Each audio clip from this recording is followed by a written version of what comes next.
ለምንም ተጨማሪ ሶፍትዌር በኤክሴል ብቻ ፕሮፌሽናል ባርኮድ እንዴት በቀላሉ እንደሚሰራ ላሳያችሁ። ሶፍት ኤክሴል ላይ ባርኮድ ለመስራት እንዴት ነው የምናደርገው? መጀመሪያ እዚህ ሴል አንዱን ሴል መርጥና ከዛ ኢኳል ቱ እንላለን። ከዛ በኋላ ኮቴሽን፣ ከዛ አስትሪክስ ወይ ስታር፣ ከዛ ኮቴሽን፣ ከዛ አፐርሳንድ፣ ከዛ በኋላ እዚህ ፕሮዳክት አይዲውን ሴሌክት እናደርገዋለን። ከዛ በኋላ አሁንም አፐርሳንድ፣ ከዛ ኮቴሽን፣ ከዛ ስታር፣ ከዛ ኮቴሽን፣ ኪቦርዳችን ላይ ኢንተር እንላለን።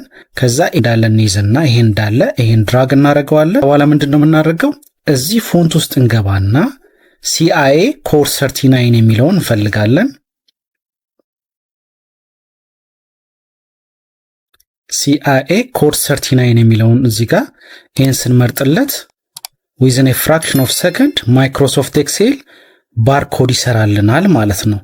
ነገር ግን እዚህ ፎንት ውስጥ CIA ኮድ 39 ከሌላችሁ እዚህ dafont.com/CIA ኮድ 39 የሚለው ዌብ ፔጅ ላይ ትገቡና ጋር CIA ኮድ 39 የሚለውን ፎንት እዚህ ጋር ዳውንሎድ ታደርጉታላችሁ። ከዛ ዳውንሎድ ይሆንላችኋል።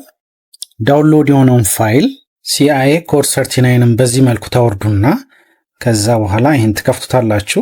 እዚህ ጋር CIA ኮድ 39 የሚለውን ኢንስቶል እናደርገዋለን። እዚህ ጋር ኢንስቶል የሚል አለ። ኢንስቶል እናደርገዋለን።